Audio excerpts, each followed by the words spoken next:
The Hoosiers will have a visit with one of the top guards in the 2024 class this summer as their momentum on the recruiting trail continues. You are Locked On Hoosiers, your daily podcast on the Indiana Hoosiers. Part of the Locked On Podcast Network, your team every day.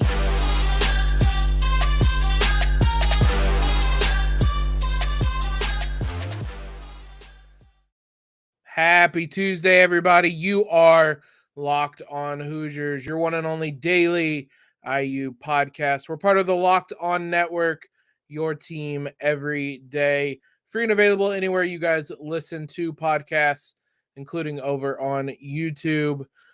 Thank you guys for making us your first listen every single day. I'm your host, as always, Jacob Rude. The Hoosiers have been riding a bit of a wave of momentum, at least when it comes to the high school recruiting trail, and that momentum continued over the long weekend. We have a lot of things to catch up on. I hope you guys had a great Memorial Day weekend, enjoyed the race, whether you listened to it, attended it, watched it, all of that stuff. Let's get caught up on all of the news from the weekend, starting with Boogie Fland, an absolutely A-plus name for a high school recruit. Boogie Fland is one of the top guards in the 2024 class, and he talked to 247 Sports and Peegs and told them he intends to visit to Indiana this summer. Quote, planning to make a visit in June. And they say they want me at their school, and they're showing me they want me there. It's big news. I remember in previous discussions we had with our Locked On recruiting insider at the time about whether momentum existed when it came to the recruiting trail. He argued it didn't, and it probably doesn't, but I think there is some sort of an element to it. When more and more guys are visiting a school, committing to a school, and showing interest in a school, as they have with Indiana over the past 2 years, really since Mike Woodson got here, I think there is some momentum you kind of can build up, and that eventually just becomes kind of credibility in what you are as a school. And it feels like that's what Indiana has been doing. Here's what Fland had to say about IU, and it's kind of to this point. I saw them play a couple times on TV. They're a winning program, and I like what they did with their freshman guard, Jalen Hood-Schifino. Right now he's going through the draft process and everything and getting a feel for that. I won't beat the dead horse, but I've said many times what IU did with Hood-Schifino is going to matter moving forward. They need to replicate that, but time and time again over the past month and a half, as we talk about high school recruits, how many of them have mentioned Jalen Hood-Schifino, him coming to IU and being a one and done and going into the NBA draft? It's not a coincidence. Who is Boogie Fland? Well, on top of having a great name, he does have a great game as well. 247 Sports composite rankings lists him as the number 6 prospect in the country. As a combo guard, listed at 6'3" and 165 pounds. He is someone that, according to kind of the scouting report on Peegs, is a point guard who can create for others, but also can create for himself. Has a lot of speed, can make threes, get where he wants on the court, outstanding speed with the ball in both hands, explosive, can attack the rim, has a bit of a mid-range game, and on top of being able to make threes. And the part that's going to appeal to Mike Woodson and the coaching staff is he can defend. Quote, Fland's an outstanding defender who has the speed and quickness to guard multiple positions. Another aspect that makes Fland very appealing as a prospect. He's one of the younger players in the 2024 class.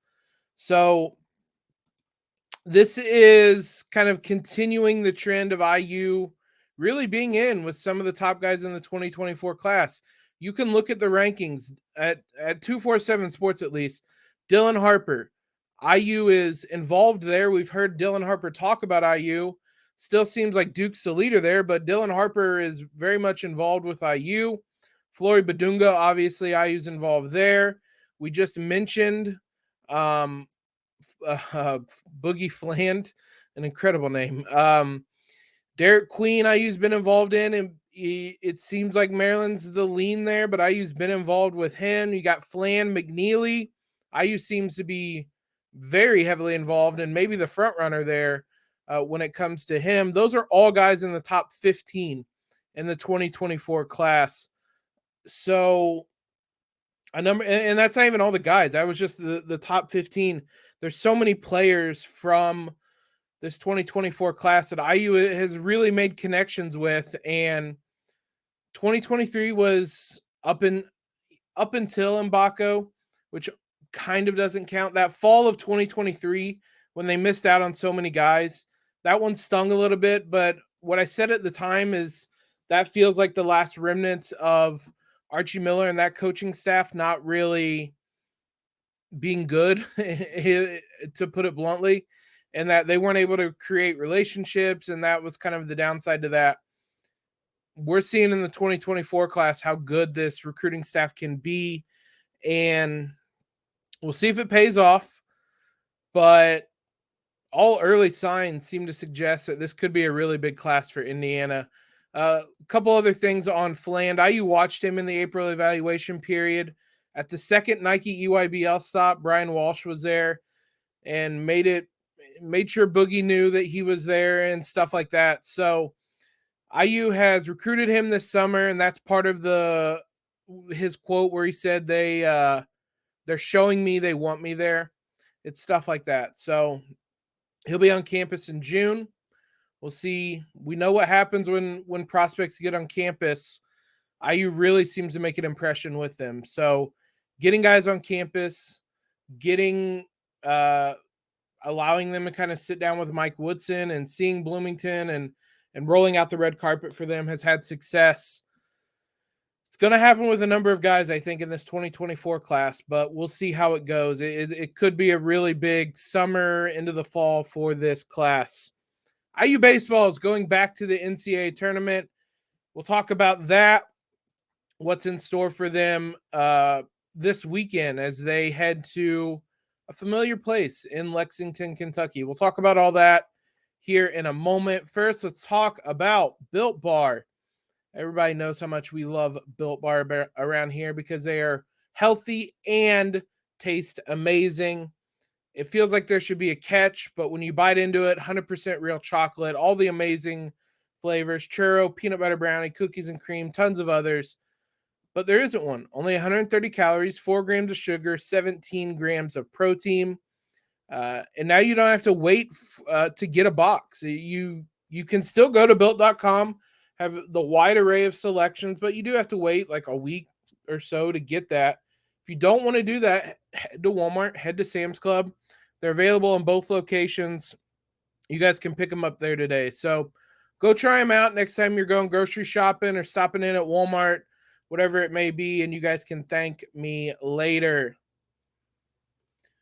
Big shout out to you guys for making us your first listen every day.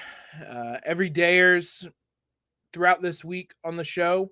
We'll really dive into these season recaps because we're to the bare bones part of the summer. We're actually going to start downshifting to 3 shows a week. I don't know if it'll happen yet this week because it's basically once we get to June.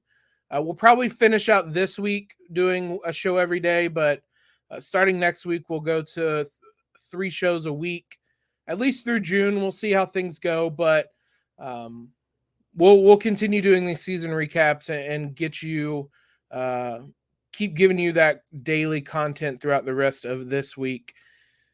Also, make sure you guys check out starting Thursday NBA Finals. I've been talking about it. Miami won Game 7 in Boston on Monday night, and that means Cody Zeller and Victor Oladipo with the Heat will face Thomas Bryant. I guess Victor is hurt. He won't necessarily face them, but 3 former Hoosiers in the NBA Finals, guaranteed at least one, maybe 2 of them will get rings this month and over the next couple weeks.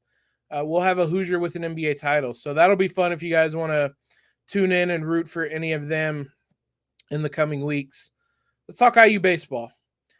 I could talk about the Big Ten tournament, but I'd rather just pretend that didn't happen because, boy, what a disappointment that was. We talked about them losing to Iowa, and then they came out and got hammered by Michigan in a do-or-die game. So we're just gonna pretend it didn't happen. IU didn't play Michigan, and their season ended with a lovey-dovey 1-1 record in the Big Ten tournament, whatever it may be. The Hoosiers will be going to Lexington. They make the NCAA tournament for the first time since 2019. Actually, just their 10th trip total to the NCAA tournament, which is, I mean, it falls in line with kind of the success of what IU baseball has been. But over the last decade, actually a little more than a decade, seems like the Hoosiers have been competitive. So I was a little surprised that number is so low, but over the last decade plus is about the only time IU has kind of been competitive. And so I haven't been through that whole span. That's why they're making their first trip since 2019. They will go to Lexington, where the Hoosiers, Kentucky obviously being the number 1 overall seed in the region at least. And then you have West Virginia as the 2 seed, the Hoosiers as the 3 seed, and Ball State as the 4 seed, interestingly. Let's talk about this regional first. The Hoosiers will play on Friday, June 2nd at 7 p.m. on ESPN Plus. These games are going to be all over the place. And honestly, it's annoying, but can't really tell you where the games are going to be played because conferences have rights to some of these games. Like Kentucky's game that's played at noon on Friday is going to be on SEC Network, and some of the games otherwhere are going to be on the ACC Network, and some are on ESPN. They're all over the place. What I can tell you is when IU plays West Virginia on Friday at 7 p.m., that game will be on ESPN Plus. If they win, they'll play the winner of Kentucky Ball State at 6. If they lose, they play the loser of Kentucky Ball State at noon on Saturday. So that's what we know now. I don't know where any of those other games will be. An interesting thing happened, though, and I didn't see a lot of explaining of this. I have a theory, but Indiana State hosted a regional, and the Hoosiers did not go there. Location kind of matters in this. Not even kind of. It plays a decent role in this. They keep everybody pretty close. You don't get closer than Bloomington and Terre Haute. It's like an hour apart. They didn't send the Hoosiers to Terre Haute. Indiana State's a 1 seed. Iowa's a 2 seed. North Carolina's a 3 seed. Wright State is the 4 seed. Part of this might be that that's where Iowa needed to go, and you're not going to have Big Ten teams in both, and that's probably the reason for it. The Hoosiers shouldn't get any sort of preferential treatment for being a 3 seed. I also think that probably played a role into it, that if you're going to have IU in a regional in Terre Haute, that's probably going to be an IU home crowd. There's a pretty big fan base that would probably make the drive to Terre Haute to cheer on the Hoosiers. That might have played a role into it. But ultimately, the Hoosiers will go to Lexington instead. It's not that much different of a trip. It's just also a little weird that North Carolina is going to go all the way from North Carolina up to Terre Haute instead of to Lexington. But there's logistics in this that I'm sure played into that, and that's why the Hoosiers didn't go there. Again, they're the 3 seed. They shouldn't get any sort of kind of preferential treatment. I just was surprised because they named the 16 hosts before they named the whole bracket. And I was like, oh, Terre Haute, that's where Indiana's going to go. And then was surprised to see them land in Lexington. The Hoosiers have a little bit of experience this season playing the teams in this region. They lost to Kentucky earlier this season pretty badly, 12-2 in 7 innings. And they did play Ball State as well. They played Kentucky on March 14th and lost that game. I believe they played Ball State later in the season in what is a typical IU baseball score this year of 16-13. That game was in Bloomington. The Kentucky game, I believe, was in Lexington. So the Hoosiers have played at the ballpark they will be at. They didn't win and they didn't play well, but they did play there. Interestingly, they did beat Indiana State during the season as well. This team has not advanced past the to the super regional, I should say, since 2013. It's going to be quite an uphill battle to do it this upcoming weekend as a 3 seed, but it isn't worth a lot. The Hoosiers are the only 40-win team in the region, so we'll see if the Hoosiers can bounce back from a pretty substandard Big Ten tournament performance and get some things right. The pitching has got to improve, but that's kind of been the MO on this team all season long, is that the pitching has to improve, particularly the bullpen. We mentioned that the bullpen imploded a bit in that, not even a bit, imploded in that Iowa game. And then you give up 13 runs in a do or die type of game against Michigan. It's got to be better, and that's going to make or break whether the Hoosiers make any kind of run in the tournament this year. So you guys can tune into that over the weekend. Watch Indiana take part in the baseball NCAA tournament in Lexington. We'll mention it a little bit on Friday, but we'll give you the recap of it next week on Monday. Let's talk about Kel'el Ware. Someone we spent a whole lot of time talking about, and then have kind of moved on a little bit as other rumors have necessitated coverage. But he did an interview with some interesting quotes and thoughts and stuff for what he's doing this summer. We'll talk about that here in a moment. So Kel'el Ware, not that long ago, was the sole reason for excitement for this Hoosier team. Might be a little bit harsh, but he brought a lot of excitement to this IU basketball team when he committed to the Hoosiers. We spent a whole week talking about him. If you guys want to go back and listen to those shows in case you missed them, if you're not an everydayer, I'm sure you everydayers remember him, but we spent the better part of a week talking how he fit, some of the players he was going to play with. We spoke to Locked On Oregon's host about how he played last season. So ton of stuff to talk about there, or that we did talk about there. He did an interview with DraftExpress over the weekend in which he talked about what he's been doing this summer. What I can tell you from this 4 or 5 minute interview, he is not a good quote. And I say that as somebody who has been a journalist for quite a while.